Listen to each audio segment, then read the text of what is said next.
বললেন আমার সাথে তোমাকে এখন কাঁঠাল চুরি করতে যেতে হবে, এই না হলে লীলাময় ভগবান। বুড়িমার কথা শুনুন, এটা বলতে গেলে হৃদয়টা বড় দুর্বল হয়ে যায়।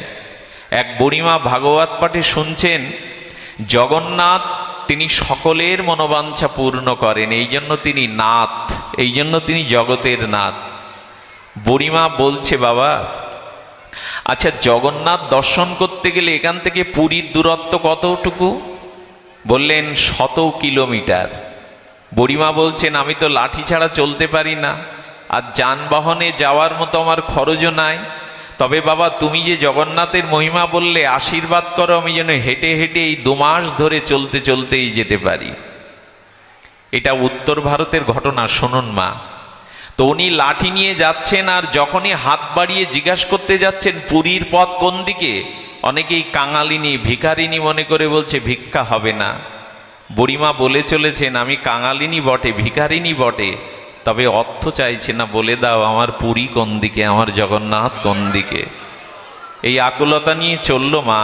রৌদ্র বৃষ্টি ঝড়ে কেউ কিছু দিলে পায়, না দিলে পায় না। এসে গেল 1 মাস অতিক্রান্ত হয়ে গেল, এখনো 50 কিলোমিটার। আরও 15 দিন এলো 25 কিলোমিটার। 25 কিলোমিটার দূরে আসার পরে ম্যালেরিয়া জ্বরগ্রস্ত হয়ে আর রৌদ্রে ক্ষুধা তাপে ক্লিষ্ট হয়ে রাস্তার পাশে পড়ে বলছেন জগন্নাথ 1 সপ্তাহ বাদে তোমার রথযাত্রা, আমি বেরিয়েছিলাম তোমার পথে, আর যাওয়া হলো না। তবে এ জন্মে না হয় পরজন্মে তোমার রথের রশি ধরে যেন তোমাকে দর্শন করতে পারি। রথেও তো বামনাং দৃষ্টা পুনর্জন্ম ন বিদ্যাতে, আমার জন্ম হবে কিনা জানি না, তবে তোমার রথের রশি ধরে যেন জন্মকে এড়াতে পারি হে জগন্নাথ। 1 সপ্তাহ 6 দিন চলে গেল। আগামীকাল শুভ রথযাত্রা। ঘটনাটি সত্য ঘটনা। যখন রথযাত্রার সমস্ত সমারোহ আর সমস্ত উপচার পূজা করে জয় জগন্নাথ ধ্বনিতে রাজা এসে সমার্জনীয় স্বর্ণমার্জনী নিয়ে ঝাড়ি দিবেন, সেই মুহূর্তে জগন্নাথের রথ 1 ইঞ্চিও পর্যন্ত নড়ল না। 1 ইঞ্চি পর্যন্ত লক্ষ লক্ষ ভক্তের আর সেই রশি ধরে টানলেও ইঞ্চি পরিমাণও রথ চলল না। মূল পাণ্ডা ভক্তগণ ক্রন্দনরত হয়ে প্রণত করেছে জগন্নাথ কৃপা করে বলো আমাদের অপরাধ, কেন চলছ না প্রভু? জগন্নাথ স্পষ্ট ঘোষণা দিলেন লীলাচলের আকাশে। ধ্বনিত হলো তার দিব্য ধ্বনি। এক বুড়িমা পড়ে আছে 10 কিলোমিটার দূরে। আমার রশি ধরবার জন্য 2 মাস সে চেষ্টা করে জগন্নাথ জগন্নাথ করে রাস্তায় পড়ে আছে। ওই ভক্ত যদি রশি না ধরে আমার রথ এবার চলবে না, যাও ওকে নিয়ে এসো। এই হলো জগন্নাথ। পাণ্ডা জগন্নাথের চরণে প্রণাম করে পালকি নিয়ে আর সমস্ত ফুল সম্ভার নিয়ে আরতি বরণ করতে বুড়িমাকে নিয়ে এলো। প্রণাম করে বলছেন কে ধন্য মা তুমি, সারাটা জীবন জগন্নাথের সেবা করে কাটালাম, তোমার মতো কৃপা জগন্নাথ আমাকেও করনি। তাকে আরতি বন্দনা করে বলছে কোথায় নিয়ে যাচ্ছ বাবা? বললেন আজ রথ থেমে গেছে শুধু আপনার জন্য, কৃপালু ভক্তবৎসল জগন্নাথ, আপনি রথের রশি না ধরলে জগন্নাথ চলবে না। চলো মা, হে ভাগ্যবতী মা, চলো তুমি। আর পালকিতে চড়ে এসে জগন্নাথকে অশ্রুজলে প্রণাম করে যখন রশি ধরেছিলেন, জয় জগন্নাথ আবার চলতে লাগলো। রথের রশি ধরে সেই রথ আবার চলতে লাগলো। আমরাও যদি এই আস্থা বিশ্বাস সাধু কথাতে এই বিশ্বাসটুকু রাখতে পারি, কোথায় যেন হারিয়ে যাচ্ছে আমাদের বিশ্বাসটুকু, কোথায় যেন মলিন হয়ে যাচ্ছে আমাদের আস্থাটুকু বিশ্বাসটুকু। শুনবেন জগন্নাথের সাথে জগন্নাথী মাধবের ছিল বন্ধুত্ব, অপূর্ব এই লীলাটি মা। আমরা যারা রথ আস্বাদন করতে পারিনি, রথ টানতে পারিনি, মনে মনে এখন চলে যান জগন্নাথের কাছে। আর জগন্নাথী মাধব 70 বছরের বৃদ্ধ, সারা জীবন জগন্নাথকে সেবা করেছে, স্ত্রী নাই পুত্র নাই, সবই জগন্নাথ। তার সাথে তার সখ্য বন্ধুত্ব সুলভ আচরণ।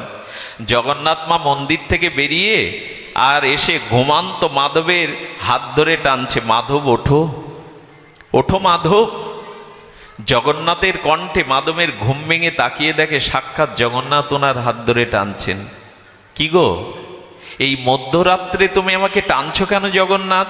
এই হলো সচ্চিদানন্দের খেলা ভক্তের সাথে। মাধবকে তখন বলছেন, তুমি কি মনে করে দেখো ভুলে গেছো? আর বৃন্দাবনে গোপীদের ঘরে ঘরে আমি ননি চুরি করে খেতাম, আমার ওই অভ্যাসটা এখনো যায়নি মাধব। এখানে তো কোনো সুবল সখা নাই, শ্রীদাম সুদাম নাই, তুমি আমার একমাত্র বান্ধব মাধব। কি করতে হবে বলো? বলেন, আমার সাথে তোমাকে এখন কাঁঠাল চুরি করতে যেতে হবে। এই না হলে লীলাময় ভগবান, ভক্তের সাথে তার নিত্য নূতন নির্মল ওই খেলা, এই খেলা মানেই লীলা। মাধব বলছে, জগন্নাথ তোমার কাঁঠাল কতটা লাগবে? আগামীকাল সকালে আমি 1,00,000 কাঁঠাল চড়িয়ে দেব তোমার সেবায়। তোমার চুরি করা অভ্যাস ভালো, কিন্তু চুরি এখানে করা যাবে না। আমি কাঁঠাল চুরি তোমার সাথে চোর হতে পারবো না এই বৃদ্ধ বয়সে। জোর করে টেনে তুলে বললেন, তোমাকে যেতেই হবে। কাঁঠাল চুরি কি তুমি করবে? তুমি পাহারা দেবে? আমি পারবো, আমি কাঁঠাল চুরি করব, চলো আমার সাথে। ভগবানের লীলা সাক্ষী হয়ে মাধব সেদিন গিয়েছিলেন জমিদারের কাঁঠাল বাগানে। জগন্নাথ বলছেন, মাধব তুমি এখানে পাহারা দাও, কে আসছে কিনা মালি আমাকে সংকেত দিয়ে দিও। জগন্নাথ গাছে উঠেছেন। আহা, বড় বড় কাঁঠালগুলো ইচ্ছা করে শব্দ করেই মাটিতে ফেলছেন কেন জানেন? যাতে মালি বুঝতে পারে। আর এই কাঁঠালের শব্দে মালি কে রে কে রে, চুরি করে কে বলতে বলতে যখন দৌড়ে আসবে, জগন্নাথ গাছ থেকে খুব দ্রুত নেমে পালিয়ে যাচ্ছে। মাধব বলছেন, আমাকে নেবে না? আমাকে চোর সাজিয়ে রেখে যাচ্ছ, আমাকে নেবে না? জগন্নাথ একবার হাত উঁচু করে বললেন, জামিনটা তোমার কাল সকালে হবে, এর মধ্যে তোমার জামিন হবে না, দাঁড়াও তুমি এখানে। জগন্নাথ তো পালালো। মালি এসে আর মাধবকে জড়িয়ে ধরে বলছেন, বাবা আপনার দ্বারা এ কাজ সম্ভব? কি করলেন আপনি? আপনি আমার গাছ থেকে কাঁঠাল চুরি করতে এসেছেন, আপনি জগন্নাথের সেবক। আচ্ছা তোর বিশ্বাস হয় বাবা আমি এই বৃদ্ধ বয়সে গাছে উঠতে পারি, কাঁঠাল পাড়তে পারি? তবে কাঁঠাল পাড়লো কে? বলল, জগন্নাথ এসেছিল, কাউকে বলিস না। সে কাঁঠাল চুরি করে কাঁঠাল খাওয়ার স্বাদ হয়েছে, আমাকে সাথী নিয়েছিল। মালি মনে করলেন, শুনেছি ভক্ত কৃপা না হলে ভগবানের কৃপা হয় না, একে আমি ছাড়বো না, এর দ্বারাই জগন্নাথের কৃপা আমি পেতে পারি। উনি ভেতরে করুণা রেখে বাইরে কঠিন হয়ে বললেন, তুমি চোর, আমি তোমাকে বেঁধে রাখবো। তুমি যদি প্রমাণ না করতে পারো জগন্নাথ চুরি করতে এসেছিল, তোমাকে আমি সাজা দেব। রাজার সাথে বলে আমি তোমাকে সাজা দেব, আমি তোমাকে মুক্ত করব না। সারা রাত বেঁধে রাখলো গাছের গায়ে। দুঃখিত হলেন না, কারণ বলে গেছে সকালে ছাড়া কৃপা বা জামিন হবে না। আর এই মনে মনে কাঁদছে, বাবা ক্ষমা করে দিও, ভক্তকে না বাঁধলে তো ভগবানকে বাঁধা যায় না, ভক্তকে না ধরলে তো ভগবানের কাছে পৌঁছানো যায় না। সকালে সূর্য উদয় হলো পূর্ব দিগন্তে, বিভাবরী শেষে আলোয় ভরে গেল আকাশ। সেই আকাশেই মাধব বাবাজি তখন হাত তুলে বলছেন, ওগো এই দেখো প্রমাণ, জগন্নাথ পালাতে গিয়ে তার গায়ের দামি কাপড়টা ওখানে বেঁধে ছিঁড়ে গেছে, ওই দেখো প্রমাণ। বাগানের মালি দেখছে ওটা জগন্নাথেরই গায়ের মণিখচিত বস্ত্র। ওটি পেয়ে বুকে জড়িয়ে ধরে মাধবকে বলছেন, মাধব বাবা ভগবান কারো সাথে মধ্যরাত্রে কাঁঠাল চুরি করতে আসে এটা আমার ধারণাই ছিল না। রাজাকে ডাকলেন, মন্দিরে গিয়ে দেখা গেল সেই কাপড়ের অংশটাই ছেঁড়া রয়েছে মাধবের হাতে। মহারাজা প্রণাম করে বলছেন, বাবা ভগবান যার সাথে এমনি করে খেলা করে। জমিদার এলেন, ওইখানে দাঁড়িয়ে লিখে দিলেন, আমি জগন্নাথের নামে কাঁঠাল বাগান লিখে দিলাম, যত পারো তুমি এর থেকে সেবা নিও। এই জন্য রথযাত্রায় কিছু না হলে কাঁঠালটা দিতেই হবে। সেই দিন থেকে জগন্নাথ বলল, আমার সেবায় তোমরা এবার থেকে কাঁঠালই দেবে। অনেক জায়গায় রথযাত্রার সময় কাঁঠাল সেখানে চলেই যায়, কাঁঠাল আসবেই। সেই বাগানটা এখনো জগন্নাথের নামে। কিন্তু ঘটনা কি ঘটলো জানো মা? সবাই প্রণাম করতে লাগলো, জগন্নাথ মাধবকে মাথায় নিতে লাগলো। যার সাথে ভগবানের এত সখ্যতা, যার সাথে ভগবান কাঁঠাল চুরি লীলা করেন, সবাই লাইন দিয়ে প্রণাম করতে লাগলো, আশীর্বাদ নিতে লাগলো। রাতের অন্ধকারে গিয়ে বলছে, বাহ জগন্নাথ বাহ, আমাকে লোকের কাছে সম্মানী সাজিয়ে, প্রণামের জায়গা সাজিয়ে আমার ভজন নষ্ট করতে চাইছো? থাকবো না আমি তোমার মন্দিরে। ছোট্ট জগন্নাথ বিগ্রহ নিয়ে গভীর জঙ্গলে লুকিয়ে গেল। এরাই ভক্ত, যারা প্রণাম চায় না, সম্মান চায় না, নিজের অন্তরালে ভক্তি ধর্মকে ঢেকে রাখে। গভীর জঙ্গলে 3 দিন সেবা দেওয়ার পরে অতি রক্ত আমাশা দেখা দিল, অতি রক্তসার আমাশা। উনি কয়েকবার শৌচ করতে গিয়ে শেষের বার শৌচের জলটা পুকুর থেকে তুলতে গিয়ে পুকুর ঘাটেই পড়ে গেলেন। শৌচের পাত্রটা গড়িয়ে দূরে পড়ে গেল। কি করছে জানে মা? এক কাঠুরিয়াকে বলছে, বাবা আমি তোমার পিতার মতো, এই মাটির পাত্রে 1 ঘটি জল দিতে পারো? আমি শৌচ না করলে তো জগন্নাথের সেবা করতে পারবো না। চাকর পেয়েছো, তোমার শৌচের জল বয়ে দেব? চাকর পেয়েছো? উপেক্ষা করে গালি দিয়ে চলে গেল। এর কিছুক্ষণ পর কাঁদছে আর বলছে, তোমার সেবা যদি না করতে দেবে তুলে নাও, তোমার সেবা ছাড়া তো আমি বাঁচবো না, আমাকে সুস্থ করো, তুলে নাও, আমি তোমার সেবা ছাড়া 1 মুহূর্তেও থাকতে পারবো না জগন্নাথ। পেছনে মধুর কণ্ঠের থেকে বলছেন, বাবা ওঠো, মাধব ওঠো। এমন মধুর কণ্ঠ, এই যেন চেনা কণ্ঠস্বর। পেছনে তাকিয়ে দেখে সাক্ষাৎ জগন্নাথ শৌচের জল নিয়ে দাঁড়িয়ে বলছে, বাবা ওঠো, আমি তোমার জল এনেছি। পৃথিবীর কোনো শাস্ত্রে, কোনো ভগবানের লীলায় আমি এমনটা পাইনি যে স্বয়ং ভগবান ভক্তের জন্য শৌচের জল নিয়ে এলেন। ওঠো বাবা। জগন্নাথের দিকে তাকিয়ে বলছে, বা জগন্নাথ আর কত নিচে নামাবে আমাকে? আরে ইতিহাস যদি জানে যে ভগবান ভক্তের শৌচের জল বয়ে এনেছে, এটা কলঙ্ক হবে তোমার। জগন্নাথ কি বলল জানেন? 70টা বছর ধরে নিষ্কিঞ্চনে তুমি আমার সেবা করেছ মাধব, আমারও কি স্বাদ হয় না ভক্তকে সেবা করবার? এই অসুখটা তোমার হয়নি, আমি অসুখটা দিয়েছি এই জন্য তুমি অসুস্থ না হলে আমি তোমার সেবার সুযোগ পাবো না। এই রোগ আমি নিয়ে নিতে পারি, কিন্তু রোগটা আমিই দিয়েছি। সারাটা জীবন সেবা করেছ, আমারও তো স্বাদ হয় তোমার সেবা করতে। এই হলো আমাদের জগন্নাথ, এই হলো আমাদের ভগবানের অপূর্ব ভক্তবৎসলা। তিনি শৌচের জল ঢেলে দিলেন। মাধব শৌচক্রিয়া করে বললেন, এটা তোমার দ্বারাই সম্ভব, আর কারো দ্বারাই সম্ভব না। একটু জাগান, একটু সেবা ভাবনাটি হৃদয়ে জাগান। সেবা তো নিয়েছি, সেবা দেইনি তাকে। এই জন্য বললেন তাকে সেবা করতে হবে, ভগবত সেবয়া। জগন্নাথ পুরীতে একজন দর্জি ছিলেন জানেন মা, কথাটি খুব মর্মস্পর্শী, হৃদয়ে স্পর্শ করে। সেই দর্জির হস্তশিল্প কারুকার্য পুরো দিল্লিতে ছড়িয়ে গেল।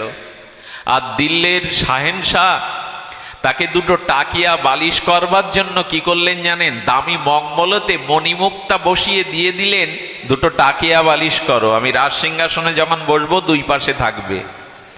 দর্জি কি করলো জানেন? মণিমুক্তা খচিত টাকিয়া তৈরি করলো, বাইরে সেলাইটাও বোঝা যাচ্ছে না। সেদিন ছিল রথযাত্রা। হঠাৎ করে জগন্নাথের ভক্ত মনে করেছে জগন্নাথকে যখন রথে তোলা হয় তখন নরম একটা বালিশ দেয়া হয় জগন্নাথের বসবার জন্য। উনি মনে মনে বললেন, এটা তো রাজার সিংহাসনে শোভা পাবে, আমি যদি জগন্নাথ তোমার আসনে বসবার জন্য এটা দিতে পারতাম। মনে মনে চিন্তা করতে করতে উনি হাত বাড়িয়েছেন, সঙ্গে সঙ্গে হাত থেকে জগন্নাথ ওটা নিয়ে নিল একটা। বাবা ওই বালিশটার ওপরেই জগন্নাথ বসলো, এইখান থেকে নিয়ে নিল। যেদিন সম্রাট শাহেনশাহ আর পাঠালেন তার কর্মচারীকে, বললেন একটা আমার বন্ধু নিয়ে গেছে, একটা সম্রাটের জন্য আছে, তাদের জেল জরিমানা যা হয় হোক। সম্রাট তাকে হাত পা বেঁধে নিয়ে গেলেন। কে তোমার বন্ধু? বললেন সে পুরীতে থাকে, দিল্লি থেকে পুরীর দূরত্ব 500 কিলোমিটার। বলে 500 কিলোমিটার এখান থেকে হাত বাড়িয়ে নিল তোমার বন্ধু? বলেন আমি মিথ্যা বলি না, আমাকে সাজা দিতে হয় দিন। বলে ঠিক আছে, তোমার বন্ধু তোমাকে ছাড়া, কারাগারের অন্ধ কুঠিরে তাকে হাত পা বেঁধে শৃঙ্খলিত করে বাঁধা হলো, বন্ধু ছাড়া। জগন্নাথকে বলছেন ভালো হলো, বালিশটা তো তোমার সেবায় লাগলো, পারলে আমি জেল খেটে মরবো, তবুও শান্তি, তোমার সেবায় বালিশটা দিতে পেরেছি। রাত্রে কি হলো জানো মা? রাত্রে এসে প্রথমে আলোয় উজ্জ্বলকৃত কারাগারে গিয়ে বাঁধন খুলে দিল দর্জির। আর দর্জি ছিল কুঁজো, কুচ্ছরি দেখতে। সঙ্গে সঙ্গে তার রূপটাও গোবিন্দ জগন্নাথ বললে দিলেন। চাবুক নিয়ে গেলেন, আর গিয়ে তিনি সম্রাটকে স্বপ্নের মধ্যে, ঘুমের মধ্যে তিনি চাবুকের বাড়ি মারতে লাগলেন। চাবুকটার বাড়িতে যখন রক্তারক্ত হয়ে উঠে বসলেন, তখন অদৃশ্য দৈববাণীতে ভগবান বললেন, আমাকে একটা বালিশ দিয়েছে বলে তুমি আমার প্রিয় ভক্তকে বেঁধে রেখেছ। এই সিংহাসন কে দিয়েছে তোমায়? এই জগতে জন্ম কে দিয়েছে তোমায়? রাজ সম্মান কে দিয়েছে তোমায়? আমি দিয়েছি। সেই আমাকে তোমার দ্রব্য দিয়েছে বলে বেঁধে রেখেছ। আমি নিসিংহের মতো তোমাকে বধ করব, তোমার সমস্ত বংশকে আমি নিবংশ করব।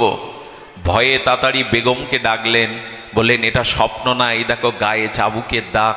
তবে ও মনে হয় আমাদের প্রিয় যিনি ঈশ্বর ও তার দূত, উনি দৌড়ে গিয়ে ক্ষমা প্রার্থনা করে পরের দিন সকালে তাকে অভিষেক করে হাতির পিঠে বর্ণাঢ্য আয়োজন করে তাকে ফিরিয়ে দিয়ে বললেন ইনি জগন্নাথের পরম সেবক।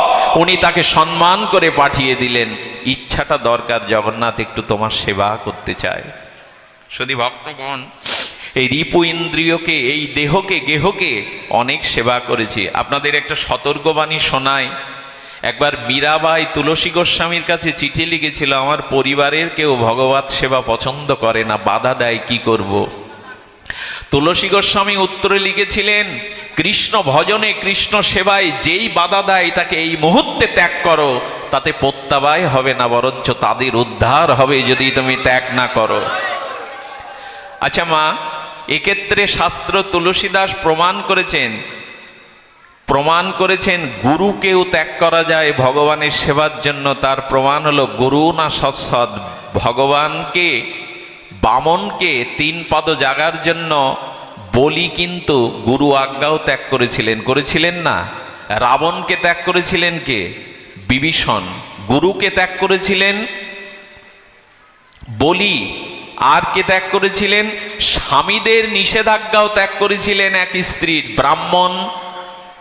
সেই সহধর্মিনেরা যেদিন কৃষ্ণ বলরামকে অন্ন দিতে যায়, অর্থাৎ বলা হয়েছে পিতা না সৎসৎ, পিতার কথাও শুনবে না যদি কৃষ্ণ ভজনে তোমায় বাধা দেয়। প্রমাণ হলো প্রহ্লাদ মহারাজ পিতার কথা শুনেছিল।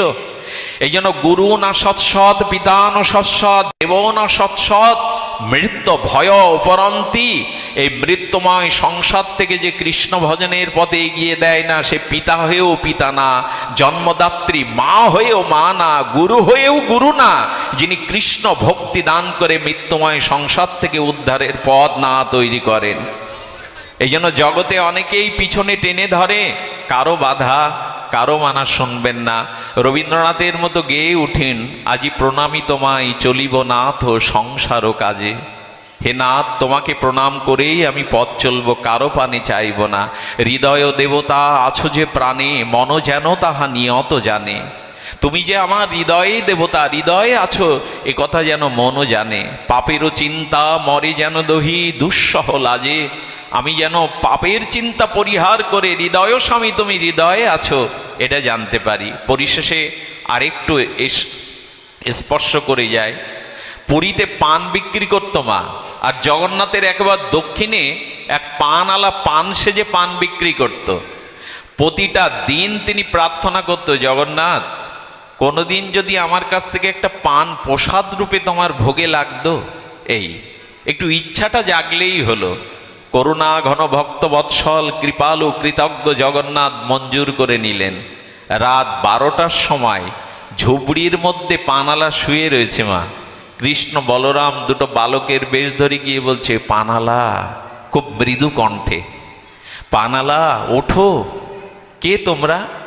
তোমাদের আলোয় পুরো ঝুবড়িটা আলোয় ভরে গেছে, কে তোমরা? বলো পরিচয় পরে হবে। আমরা লুকিয়ে লুকিয়ে রাতে এসেছি কেন জানো? পান খেলে আমাদের পিতামাতা আমাদের শাসন করবে, তবে লোভ হয় তুমি যদি পান সেজে দুটো পান আমাদের 2 ভাইকে দিতে। আসলে এসেছে বলরাম এবং আমাদের জগন্নাথই। একটু প্রার্থনা হলেই হলো তোমার সেবা চাই। সেই প্রার্থনাটা যখন জানালো, আর বলরাম জগন্নাথ পান খেয়ে চলে যায়। 3 দিন বাদে কি ঘটলো জানো মা? আহা, জগন্নাথের দন্ত মার্জন করা হয় প্রতিদিন, আয়না সামনে রেখে, বড় আয়না সামনে রেখে জগন্নাথের দাঁতকে নিমের কাষ্ঠ দ্বারা বা বকুলের কাষ্ঠ দ্বারা পাণ্ডারা দন্ত মেজে। মূল পাণ্ডা লক্ষ্য করছে পানের লাল ছিপটা জগন্নাথ বলদেবের গালে এবং ওষ্ঠে লেগে রয়েছে। ওনার সন্দেহ হলো এটা তো পানের ছিপ, এটা তো পানের লাল রং, পানকে খেতে দিল জগন্নাথ বলভদ্রকে। উনি রাতে গভীরে লুকিয়ে দেখলেন বিগ্রহ থেকে বলভদ্র জগন্নাথ বালকের রূপ ধরে ওই পানআলা ঝুবড়ির মধ্যে যায়। উনি রহস্যটাও বুঝতে পারলেন। আর এই সৌভাগ্যবান পানআলাকে গিয়ে বলছেন, কে তুমি ভাই?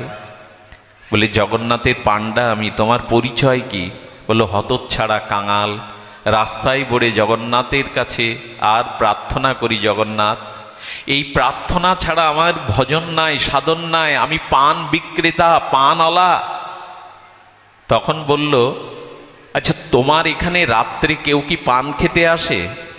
বলল, নিষেধ আছে বলা। বললো, আমার সাথে বলবেন আমি পাণ্ডা? বলে, 2টো বালক আছে। বলে, ওদের কোনো দক্ষিণা নাও, পয়সা নাও তুমি? বলে, ওদের মুখের দিকে তাকালে চাইতে ভুল হয়ে যায়, আমি পয়সা চাইতে পারি না। আর ওদের দেওয়ার জন্য আমি রাত জেগে এখনো কেমন একটা নেশা হয়ে গেছে কখন ওরা আসবে। স্বয়ং ভগবানের তো একটা আকর্ষণ আছে, দিব্য চিন্ময় আকর্ষণ। সঙ্গে সঙ্গে বলছেন, আজ তোমাকে আমি একটা মন্ত্র শিখিয়ে দেব। সেটা হলো, ওই বালকদের কাছে তুমি আজ বলবে টাকা না দিলে, দক্ষিণা না দিলে তুমি পান ওদের দেবে না। যথাসময়ে রাত্র দ্বীপ্রহরে এলো, পান হাত থেকে নিতে যাবে, সরিয়ে নিয়ে বলল, দক্ষিণা ছাড়া আমি আজ তোমাদের ফ্রিতে পান দেব না। আমি কি ব্যবসা লাঠি তুলব?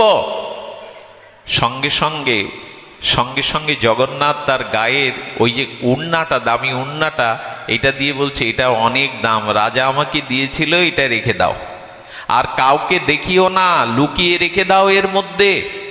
জগন্নাথ চলে গেল। সঙ্গে সঙ্গে আর প্রভাত হওয়ার সঙ্গে সঙ্গেই পাণ্ডা থেকে জগন্নাথের গায়ে বসন নাই। উনি বুঝে ফেলেছেন রহস্যটা, রাজাকে সংবাদ দিলেন। রাজকর্মচারীরা এলো, সমস্ত ঘরে চেক করতে শুরু করতে করতে পানআলার ঘরে পেয়ে গেল। পানআলাকে ধরে নিয়ে আসা হলো।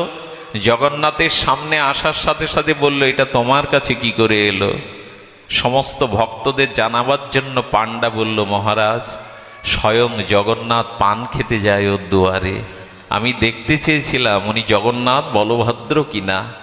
সেইখান থেকেই জগন্নাথ ওই দিন স্বপ্নেতে নিবেদন করল, আজ থেকে আমার ভোগে 2টো করে পান অবশ্যই প্রসাদ রূপে দেবে। সেই থেকে পানের শুরু হয়ে গেল।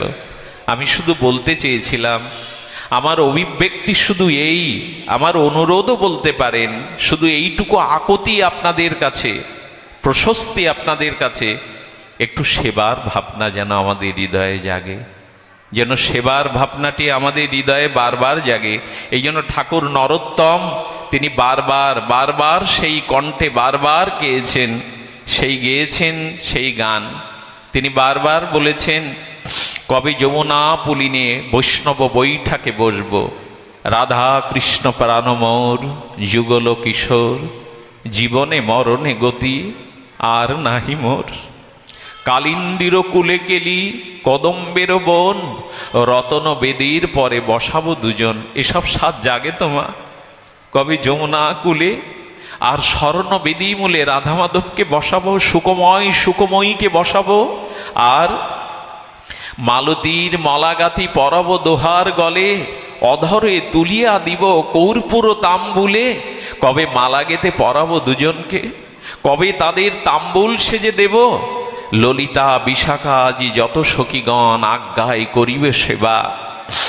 হ্যাঁ, ললিতা বিশাখা কবে বলবে, 1 গ্লাস জল এনে দাও, বিজন করো চামর দিয়ে। হ্যাঁ, শ্রীকৃষ্ণ চৈতন্য প্রভু দাসের অনুদাস, সেবা অবিলাস মাগে নরোত্তম দাস। এই সেবা আমাদের অভিলাষ কবে জাগবে?